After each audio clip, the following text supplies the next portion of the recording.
Last week, the House voted 59-34 and passed Senate Bill 1 with a couple of minor amendments. In the House, there were 3 changes within those 2 amendments that were added to the bill. First, we have reincorporated the allowance for an exemption from taking the American Civics Literacy course if the student has completed a 3-credit-hour course in American history or government, which was originally in Senate Bill 83 in the last General Assembly. The second, there is language to clarify that the bill's DEI prohibitions do not prohibit an institution's ability to comply with state or federal law to provide disability services or to permit any student organization, including sororities and fraternities.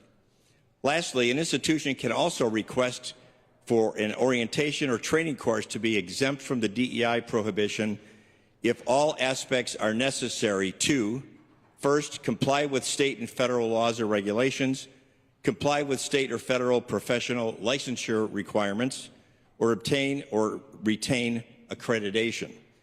These will likely be, the latter 2 will likely be moot with activities going on in the federal government right now, but we thought with an abundance of caution that we would put those back into the bill.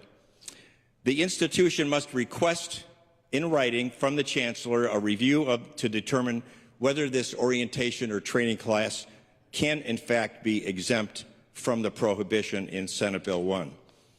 I'd like to thank in the House Chair Tom Young and the House Workforce and Higher Education Committee, specifically Speaker Pro Tem Gail Manning and Majority Whip Josh Williams for their work and collaboration with me over the previous few weeks and the last General Assembly as well.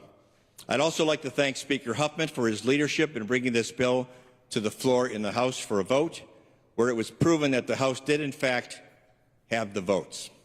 And you, Mr. President, I'd like to thank you for your tremendous support for this legislation and your dedication to reforming higher education in the state of Ohio.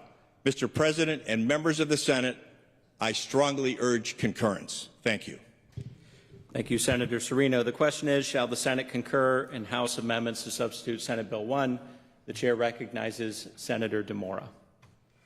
Thank you, Mr. President. I will be brief, as my colleagues have warned me today. I oppose concurrence. I oppose this legislation. As I said, this is the worst piece of legislation this body has ever voted on since I became a senator 3 years ago. As I said last week on the State House lawn, I'll use better language, but I said this bill is cow manure. There's nothing positive about this bill. It's going to ruin higher education in Ohio, and I urge non-concurrence of the bill. Thank you, Mr. President.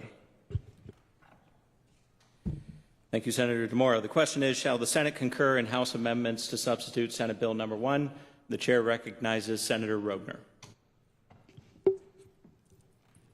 Thank you, Mr. President. So as the chair of higher education in the Senate, I fully support concurrence. Senate Bill 1 will enrich the learning experience of students at our public universities and colleges, places where our best and brightest will be able to learn without prejudice, speak their mind without being canceled, be honest about their positions without fear of faculty retaliation, and consider all sides of an issue and make up their own minds. We want Ohio's colleges and universities to be a place where students can reach their full intellectual potential, where research and critical thinking are promoted, where free speech is encouraged, where innovation is nurtured, and performance is rewarded. I want to thank Senator Serino. He has been truly a hero in this effort, and with his 39 grandchildren, there is nobody in this chamber that has more of a vested interest in the future of our state than Senator Serino, and it showed through this. He has just this patient tenacity to get through this. He has a spine of steel. He must have skin of Teflon. He did not give up. He was not going to give up until he got this done, and it's for the benefit of all the students in the state of Ohio. It's truly for the benefit of our future. So thank you, Senator Serino, for your courage and your leadership on this. Every now and then, as you know, we've been here, there are landmark pieces of legislation that cross the span of time. Like you think back, and like if someone says, Senate Bill 1 10 years from now, 20 years from now, I know I'm going to think about this Senate Bill 1 and this piece of legislation. So it truly is a landmark piece. So, Mr. President, I would encourage, if we had a T-shirt that said Senate Bill 1, we could retire it and hand it to Senator Serino, because he has certainly earned it. Now, along with our 5 civic centers, Senate Bill 1 will propel Ohio to a leadership position in the U.S. for higher education. It's true diversity of thought, free speech, and academic freedom. Mr. President, I urge concurrence. Thank you, Senator Rogner. The question is, shall the Senate concur in the House amendments to substitute Senate Bill number 1? The chair recognizes Senator Smith. Thank you very much, Mr. President. I urge a vote of no concurrence on substitute Senate Bill 1 so that the bill could be sent back to conference committee to hopefully improve it, and there's ample opportunity to improvement. Friends and colleagues of the Senate, I'd like you to think about what is the Ohio we have, what is the Ohio we need, and what is the Ohio that we will get if Senate Bill 1 becomes law. This legislation is the worst attack on academic freedom in Ohio in modern history. We could go into a lot of the details, but let me just highlight the controversial beliefs policy. If we are going to micromanage our universities, our colleges, our classrooms, and our professors, what's going to happen is Ohio is not going to attract top-tier academic talent to come and instruct, hopefully, the future economy of Ohio. So that's one major problem with it. The second one is this is the worst attack on unions and collective bargaining since 2011 and what the infamous now Senate Bill 5. It is completely counterproductive to weaken unions in Ohio. Unions are what strengthen the middle class, whether or not you are in a union. Research has shown that in communities where there are higher union prevalence, the middle class is stronger. And the notion that we would ban professors from striking is also counterproductive, because what I'd like to remind folks of is faculty working conditions are student learning conditions. If professors want to go out and walk a picket line to try to get better conditions in their classroom, that benefits our students. So again, worst attack on academic freedom in modern history, worst attack on unions and collective bargaining in the last 20 years, but I believe it is also fundamentally anti-American. At its core, the phrase, one of the things that is a focal point is the elimination of diversity, equity, and inclusion programs. Let's just think about what the opposite of those are if we're trying to eliminate them. The opposite of diversity is uniformity. The opposite of equity is inequity. The opposite of inclusion is exclusion. Is this really what the founders were hoping to achieve, considering the official motto of the United States, e pluribus unum, out of many, one? We are a nation that was founded on the principle of inclusion. And since we've all done our homework, we've all read the respective materials in the American Civic Literacy course, I'd like to quote from one of the required texts from what would be the American Civic Literacy course, Martin Luther King's letter from the Birmingham jail. He said, this is paragraph 4, we are all caught in an inescapable network of mutuality, tied together in a single garment of destiny. Whatever affects one directly affects all indirectly. Again, e pluribus unum, out of one, many. Let me also read from another document that is probably known to all of us, which is John Harlan's dissent in 1896 from Plessy versus Ferguson. Think about, again, is this the Ohio that we have? Is this the Ohio that we need? Supreme Court Justice in 1896, John Harlan dissented in what would become the law of the land, separate but equal, which is what happened with Plessy versus Ferguson.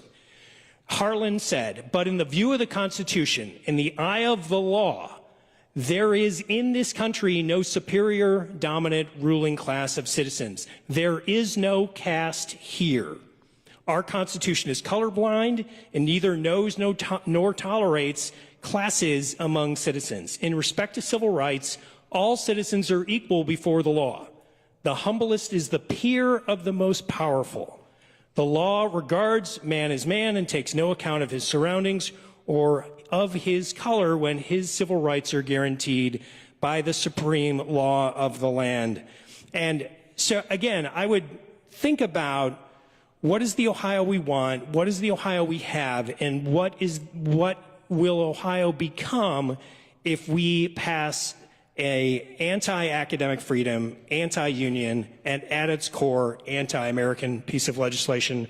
I urge a no vote on concurrence so conference committee can correct the many problems in this bill. Thank you, Mr. President. Thank you, Senator Smith. The question is, shall the Senate concur in House amendments to substitute Senate Bill number 1? The chair recognizes Senator Kaler. Thank you, Mr. President, for allowing me to stand and ask for a concurrence vote on Senate Bill 1. This legislation is amended by the Ohio House represents a quantum leap in providing a more positive and learning environment for Ohio college students, all Ohio college students. Parents and students will now have a more comfortable feeling that their public institutions of higher learning will foster an environment of open and free expression for everyone. I recognize my colleague on the other side that talks about the opposite of DEI and what those terms mean. I don't think anybody here wants the opposite of diversity, equity, inclusion. We just have a different way of getting there and a different idea of where that goal line is. So I don't think we're working for the opposite of those things. I do believe at its core, since that was mentioned, that Senate Bill 1 ends the micromanaging of higher institutions and higher forms of education. I believe the changes made by the House will allow institutions to submit a written request for an exception from the prohibition on DEI training with an explanation of why it will comply with state and federal licensures. I was just talking yesterday with 20 college students from my district, from Wilmington and Wright State and other places, and they were concerned about working on their mental health degrees and counseling from all over, worried about this exact issue. And I agree with them that it's important for them to understand the many different clients that come before them and to help them understand it so they can help them with their mental health issues. It was helpful to explain to them that there is a relief valve when complying with state and federal professional licensures and accreditations. For these reasons, I thank the chairman for what he has done with Senate Bill 1, and I thank you, Mr. President. I ask for concurrence. Thank you, Senator Kaler. The question is, shall the Senate concur in House amendments to substitute Senate Bill number 1? The chair recognizes Senator Reynolds. Thank you, Mr. President, colleagues, and fellow Ohioans. Today we are making a bold decision in passing Senate Bill 1, which ends state-mandated diversity, equity, and inclusion programs in our colleges and universities. I know this decision is controversial, and I know that some are afraid. Afraid that ending DEI means erasing people. Afraid that voices will be silenced. Afraid that progress will be undone. Let me speak directly to that fear. This is not about censure or erasure. It's not about exclusion. It's about inclusion that transcends labels. Because DEI has become a system that sorts us. It sorts us by race, by gender, and by identity, creating a culture where we are defined by our categories instead of our character, where we look at each other's faces instead of listening to each other's hearts. That's not real inclusion. That's division with good intentions. But today I rise with a new vision, a vision that moves us from division to unity, a vision that believes in the power of people over programs, that believes in true inclusion, not institutional separation. Because I believe we can and must build a future where our care for one another isn't assigned or mandated, but lived out in how we treat each other every day. A future rooted in this simple, powerful idea: no labels, just neighbors. It is time that we remove the DEI labels. We can do better, and we must do better because we are neighbors. And it's what's good for your family is also what's good for my family. Mi casa es su casa. Your struggle is my struggle because we are one. We are Ohioans. We are Americans. We are neighbors. The Bible teaches us to love our neighbors as we love ourselves. Therefore, my success should uplift and not leave you behind. In the words of the late, great Reverend Dr. Martin Luther King Jr., injustice anywhere is a threat to justice everywhere. And that's what this moment demands, that we stop treating justice as something to be distributed based on categories and start treating it as a collective concern that we build together. Ohio is not a place of boxes. We are a place of people. People with dreams, fears, goals, and grit. We are 11 million strong of white, black, Latino, Asian, rural, urban, gay, straight, immigrant, native-born, and all of us belong here. But we do not need DEI bureaucracy to prove that. We need each other. We need classrooms that teach students to think, not conform. We need universities that unify, not divide. We need a state that says your worth is not based on your label. It's based on your humanity. That's why I am supporting concurrence with Senate Bill 1. Not to turn back the clock, but to turn over the page. To move beyond artificial inclusion into something real. To move beyond mediocrity and into meritocracy. Something that says you don't need a program to belong. You belong because you're human. You belong because you're valued. And you belong because you're my neighbor. And this is not about doing less for some. It's about building more for everyone together. So let's end the era of us versus them. Let's walk forward as Ohioans, as Americans, and most importantly, as neighbors. Because in this House and in this state, in this moment, no labels, just neighbors. As Senate Bill 1 moves to passage, I call on my fellow colleagues to join me in a promise to Ohioans to make this commitment to our communities, especially those of us with diverse districts, that we will uplift all Ohioans and leave no one behind. I urge concurrence. Thank you, Mr. President. Thank you, Senator Reynolds. The question is, shall the Senate concur in House amendments to substitute Senate Bill number 1? The chair recognizes Senator Ingram. Thank you, Mr. President. I don't have a long speech that I've had written out and typed out. I've been talking about this for 8 years now. We've been doing this same thing in the guise of allowing people to have freedom of speech. In the 132nd GA, we attempted that, and we were going to eliminate the chancellor, eliminate the Department of Education, et cetera, et cetera. And Senator Reynolds, thank you for wearing that shirt. No Labels happens to be a play, a musical, that my nephew sings in and does a very excellent job. And what they are trying to make sure people understand is that unfortunately in our society, not because of DEI, the word, the lack of diversity, the lack of opportunities, which would be equity, and the lack of inclusion is why they still have to do that play in 2025. To talk about no label, love being love, which unfortunately there are maybe controversial topics that will not be discussed. And by the way, we've already gotten the bill to do this at K through 12. So the conversation is about when you talk about fear and people being uncomfortable, problem is that it's just like discussing the Holocaust. When you don't remember something, the fear is that you repeat it. So there's always a need to remember. Now, it doesn't mean you go back to that, but you must pay attention to the fact as to why you are where you are. When we first heard this bill, it was about indoctrination. My concern is who indoctrinates who. Part of this bill says that the boards of trustees have to be trained, and here's this list of things that they must. And part of that is, I'm sorry, an indoctrination. When you start to talk about, and I know that people will smirk and there's a response to everything. It's like the scholarships, they cannot be directed. But as I said to you before, how about women in engineering? Will we be able to do that?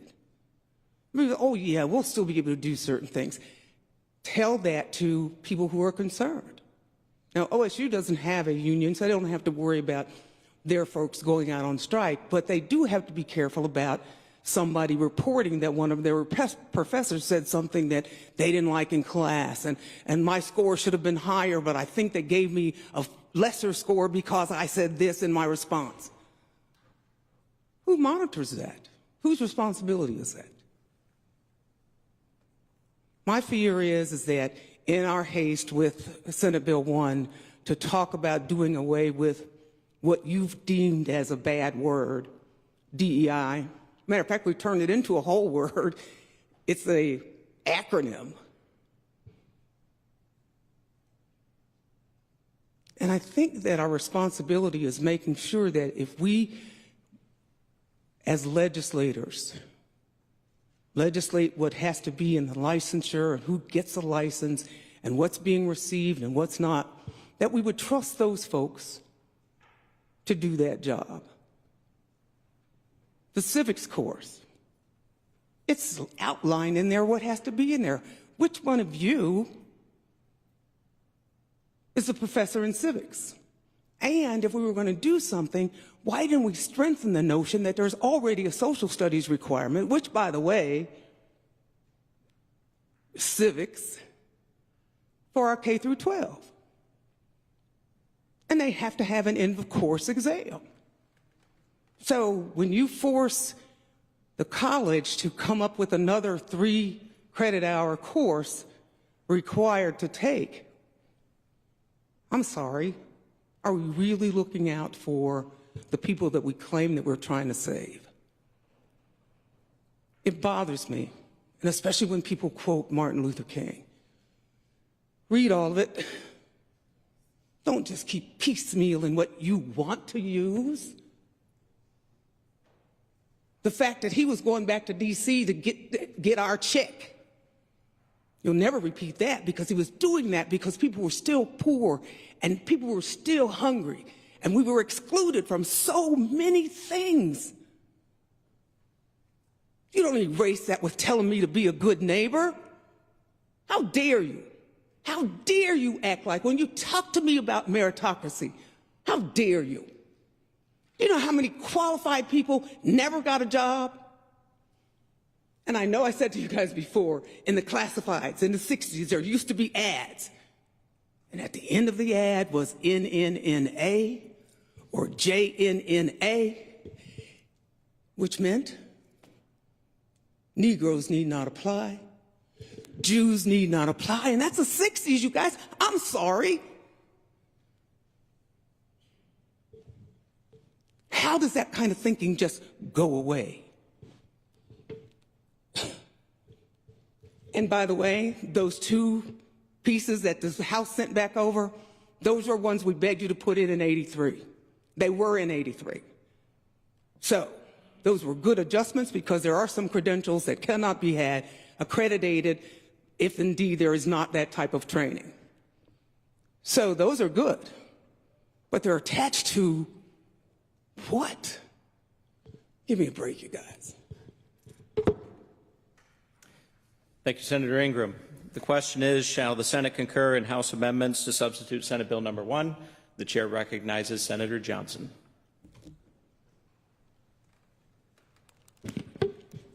Thank you, Mr. President. First of all, I'd like to comment on the work that Senator Serino put into this. It's actually hard to conceive of what he did unless you watched it every step of the way. He started on this in a committee that I was the chairman of, and he was the vice chairman of, back beyond the last General Assembly. And I was amazed when he actually went out to all these different universities and talked to the presidents, talked to the trustees, talked to students, made the rounds, and then in a lot of cases made them again. They were calling him on the phone for now over 2 years, and they were saying things like, this is what we need, but we have to be careful about this because we're under such pressure, we fear for our jobs. He did the hard work. How many of us have actually been out there and talked to all these different presidents? How many have stood before withering committees with this philosophical bent that he has, that things need to change? Tremendous courage by the senator to put this forth. And we all can respect that because we all occasionally have to stand up and say something that's not popular.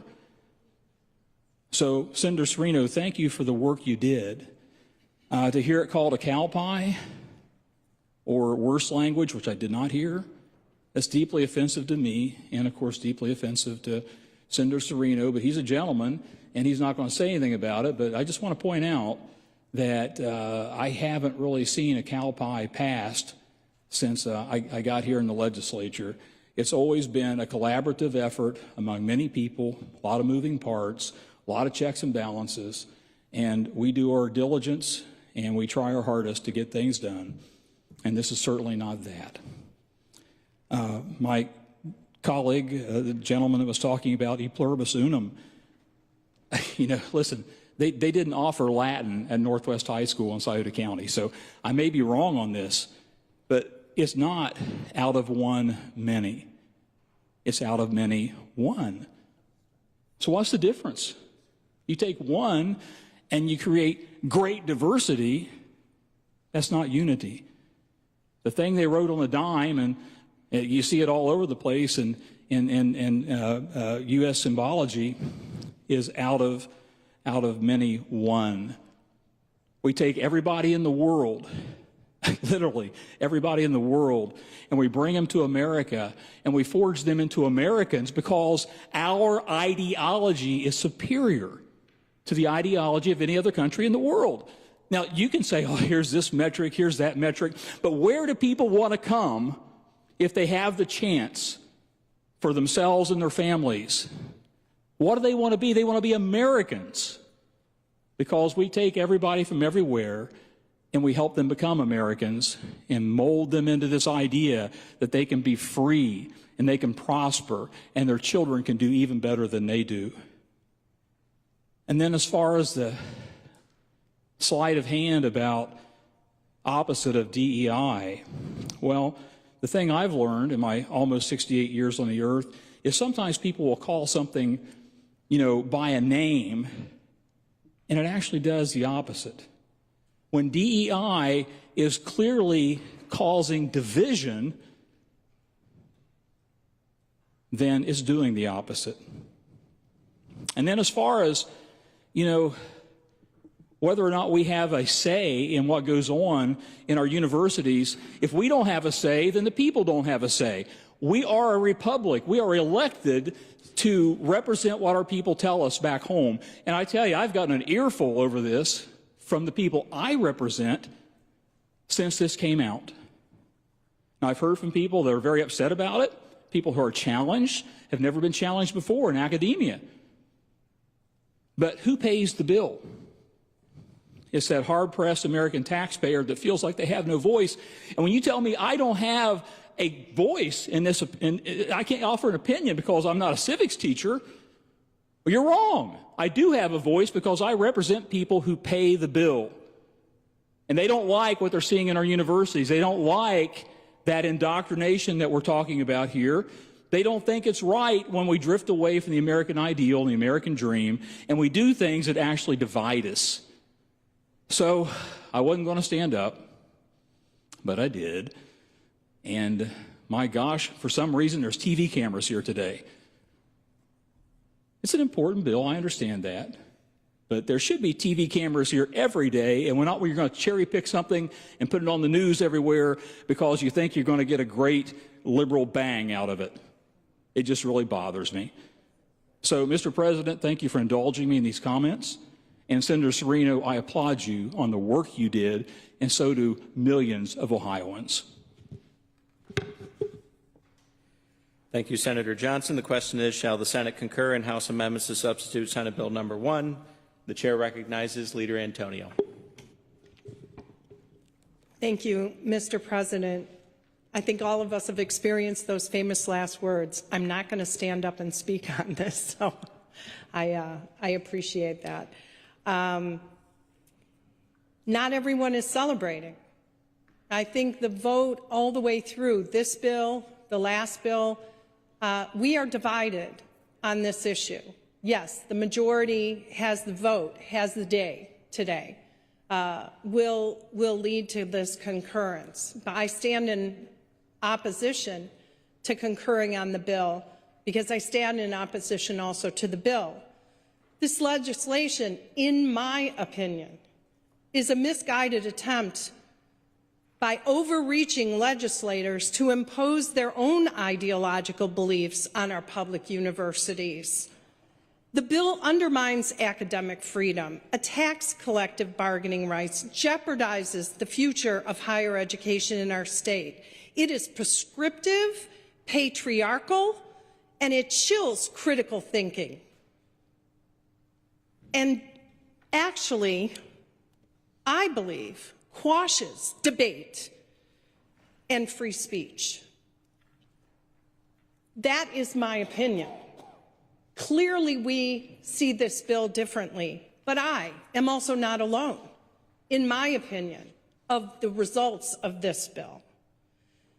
Instead of tackling the real barriers to higher education, skyrocketing tuition costs, student debt, again, the majority are focused on dictating what's taught in our colleges and universities and who teaches. It's a distraction from the real problems facing students and families in Ohio. It's an attempt to shift the conversation away from the systemic inequalities that make higher education unavailable to so many still, again, today in 2025.